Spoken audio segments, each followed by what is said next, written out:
Assalamualaikum Sobat Football United. Akhirnya here we go. Mateus Cunha, here we go, ke Manchester United. Sudah dikonfirmasi oleh Fabrizio Romano ya di informasi terbarunya. Mateus Cunha ke Manchester United, here we go. Verbal agreement atau kesepakatan secara verbal ini telah disepakati oleh semua pihak yang terlibat, artinya dari pihak Mateus Cunha, Manchester United, dan juga Wolves ya. Nah, ada informasi menarik ini kalau Mateus Cunha akan menandatangani kontrak sampai dengan tahun 2030, berarti 5 tahun dengan opsi sampai 2031, berarti 5 tahun plus 1 ya. Ini durasinya, menurut gue ini durasi yang cukup panjang. Dan Wolverhampton Wanderers sendiri akan menerima 62,5 juta pounds release clause ya. Ini kan release clause-nya memang seperti itu, dan ini akan dilakukan dengan cicilan. Kalau dari angka 62,5 ini kalau dibagi 5 tahun, maka untuk PSR-nya setiap tahun ini penurunannya sekitar 12,5.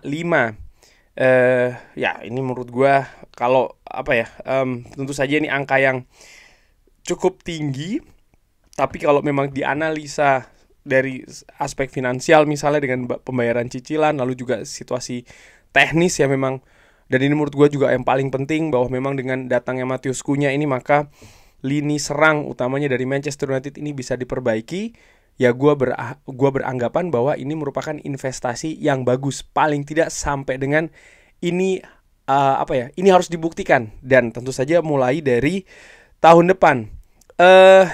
Memang belum secara here we go ini kan belum secara resmi, karena atau belum secara resmi disepakati ya, tapi ini sudah sangat dekat. Here we go itu kan menurut gue artinya seperti itu ya. Walaupun ini sudah here we go, tapi langkah formal ya ataupun tanda tangan kontrak dan lain-lain ini tetap akan diperiksa pekan depan. Jadi kemungkinan memang akan diresmikan ini sekitar pekan depan menurut perkiraan gue ya dari here we go yang saat ini ada. Tapi kalau Sobat Football United mengikuti pemberitaan memang terkait dengan Mateus Cunha ini kan memang sudah sangat dekat dan semakin dekat. Mateus Cunha ingin ke Manchester United, dan ini tidak melihat ada di kompetisi Eropa mana musim depan, ada ataupun tidak maksudnya ya. Dia sudah sudah diyakinkan terkait dengan proyek, dan dia pun juga teryakinkan dengan proyek tersebut. Intinya dari semua pihak memang sudah sepakat, dan akhirnya ini merupakan hal yang menurut gua melegakan ya. Here we go, Mateus Cunha secara resmi akan menjadi rekrutmen pertama musim panas Manchester United, sekaligus juga rekrutan pertama Ruben Amorim di musim panas di Manchester United. Nah, Fabrizio Romano selain dengan Mateus Cunha ya, juga memberikan informasi mengenai pemain yang akan keluar. Dan ini gue lengkapin, gue saksikan secara langsung di Old Trafford pertandingan terakhir musim ini bersama dengan melawan Aston Villa ya. Ya, pemain seperti Victor Lindelof, Christian Eriksen, dan juga Jonny Evans. 3 pemain ini dipastikan selesai di Manchester United, dan ini juga seiring habisnya kontrak ya di musim panas ini dengan Manchester United. Dengan segala kontribusi, dengan segala durasi juga yang menurut gua lumayan, terutama untuk dari Victor Lindelof yang direkrut ketika zamannya Jose Mourinho ya, dengan segala dinamika naik turunnya dan lain-lain. Terima kasih untuk ketiga pemain ini. Menurut gue once a red always a red. Christian Eriksen pun juga demikian, datang yang paling terakhir ya, tapi menurut gue memberikan impact yang luar biasa di Manchester United. Jonny Evans pun juga seperti itu, yang awalnya hanya datang untuk latihan, tapi setelah dianalisa oleh tim kepelatihan pada saat itu akhirnya dipastikan untuk direkrut. Dan menurut gua salah satu keputusan yang bagus, karena ya di periode sebelumnya dia juga memiliki kontribusi tentu saja dengan pengalaman dan juga dengan kualitasnya, dan ini juga sama juga dengan Christian Eriksen. Jadi 3 pemain ini akan keluar dari Manchester United mengawali menurut gue ya eksodus yang akan terjadi di musim panas, transfer musim panas nanti. Karena pemain-pemain ya, selain yang kontraknya habis, pemain-pemain yang saat ini dalam status pinjaman, seperti sering gue katakan dan akan gue ulangi lagi, ya sangat punya peluang yang besar sekali akan selesai juga di Manchester United. Pemain seperti Rashford, pemain seperti Anthony, pemain seperti Jadon Sancho, dan juga Tyrell Malacia ya. Menurut gue ini punya peluang yang besar untuk cabut dari Manchester United. Peluang yang juga besar akan cabut dari Manchester United seperti diinformasikan oleh Fabrizio Romano dan juga oleh David Ornstein kalau tidak salah dari The Athletic, Alejandro Garnacho. Alejandro Garnacho sudah dipersilahkan keluar dari Manchester United. Ini yang diinformasikan, bahkan dikatakan oleh Ruben Amorim. Artinya apa? Menurut gua sudah selesai Garnacho di Manchester United. Ketika manajer ataupun pelatih kepala mengkomunikasikan hal seperti ini dan ini diinformasikan secara terbuka, secara publik, maka ini juga menandai selesainya pemain tersebut.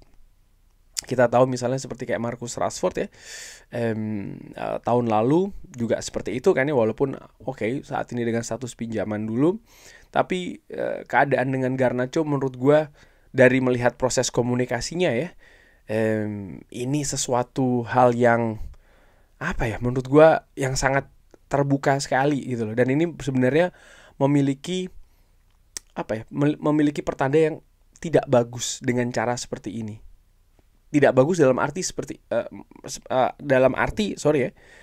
ya ada hal yang tidak berjalan, dan menurut gua hal tersebut bukan hanya dari sisi teknis. Kalau melihat dari bulan Januari kemarin ada kabar Garnacho diminati oleh Napoli, valuasi tidak sesuai dengan Manchester United. Ruben Amorim apa yang dilakukan? Ketika proses tersebut ataupun kabar tersebut didengung-dengungkan oleh media ya, Ruben Amorim justru memberikan kesempatan kepada Garnacho banyak banget loh, seperti mengindikasikan atau seperti membuat statement bahwa dia butuh Garnacho kepada manajemen dan juga kepada media. Dan yang terjadi, Garnacho tetap berada di Manchester United dan juga mendapatkan menit bermain yang tinggi. Bahkan sering dipuji sebagai pemain yang paling berbahaya, walaupun ya ada hal yang masih belum pas, terutama dari kualitas penentuan sepertiga akhir ya, bukan sepertiga akhir di kotak penalti. Apakah harus shoot, apakah harus umpan, kualitas shootingnya, kualitas umpannya, dan lain-lain. Jadi memang ada situasi yang menggantung dari sisi kualitas teknis ya menurut gue. Dan ini diperparah dengan statementnya setelah final. Kalau gue ingat cerita tentang Sir Alex Ferguson, bagaimana dia sangat ruthless ya, dia sangat kejam. Intinya jelas hierarki di dressing room itu adalah milik manajer, dan ini berlaku secara absolut. Dan gue sepakat terkait dengan hal tersebut. Tidak boleh ada indikasi-indikasi ataupun indikator-indikator kecil bahkan ya dari elemen di dressing room, maksud gue adalah pemain, menunjukkan perlawanan. Apalagi itu dilakukan secara publik. Itu merupakan kesalahan menurut gue. Dan apa yang dilakukan oleh Garnacho, mungkin Sobat Football United ataupun fans Manchester United bisa beranggapan berbeda ya terkait dengan Garnacho yang memberikan tanggapan dia bermain setiap babak dalam tahap Europa League, tapi di final dia hanya bermain 20 menit. Dia nampak tidak happy dengan hal tersebut. Dia juga mengatakan bahwa musim ini tim ini tidak bagus ya, crap, dia bilang seperti itu. Ya, ini menurut gue bukan hal yang pantas sebenarnya diucapkan secara terbuka. Apakah dia tuh masih pemain muda atau seperti apa, tapi dia tetap sebagai representatif atau perwakilan dari Manchester United ya kan. Perwakilan dari juga squad Manchester United, dia anggota squad dari Manchester United. Tapi apa yang dikatakan menurut gue ini hal yang gak pas.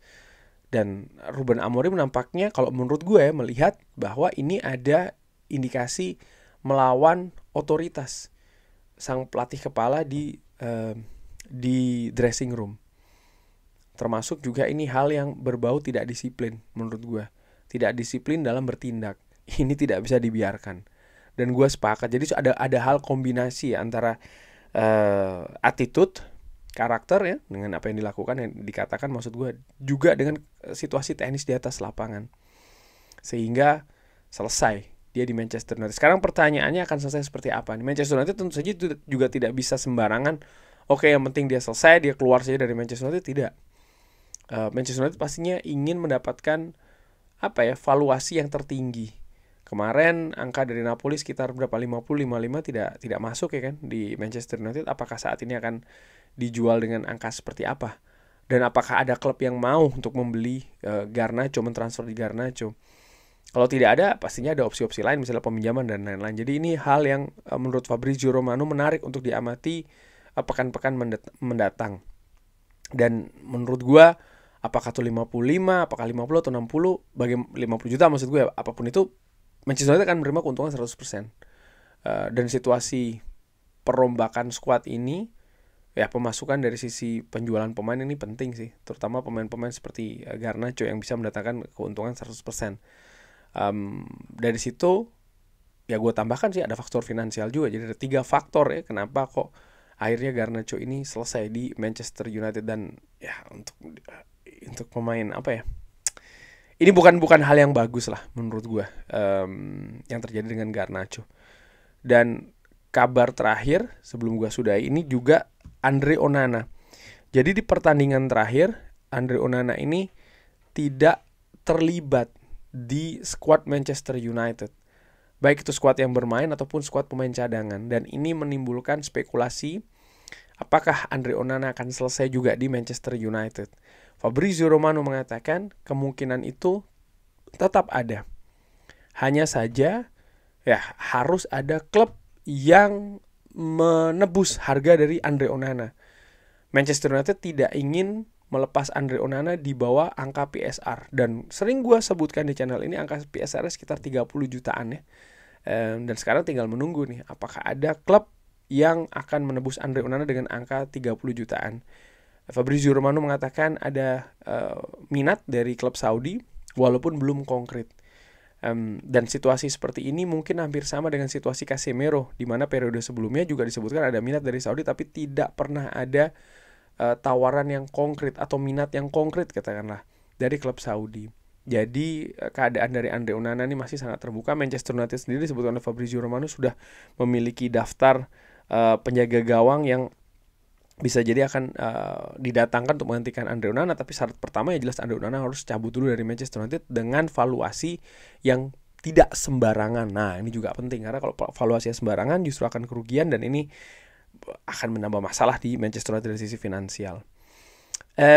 Kurang lebih seperti itu. Jadi Andre Onana dan juga Garnacho ini disebutkan oleh Fabrizio Romano 2 nama yang menarik untuk diikuti perkembangannya pekan-pekan ke depan ya. Ya kita lihat akan seperti apa. Tapi menurut gua tapi periode bursa transfer musim panas kali ini Manchester United akan sangat-sangat sibuk sekali, terutama dari sisi rekrutmen, karena rekrutmen salah satu kunci untuk memperbaiki skuad untuk menghadapi musim depan. Kurang lebih seperti itu. Bagaimana menurut Sobat Football United? Seperti biasa silahkan drop di kolom komen. Terima kasih sudah menyaksikan. Jangan lupa like, sholat, dan juga subscribe. Wassalamualaikum warahmatullahi wabarakatuh. Thank you.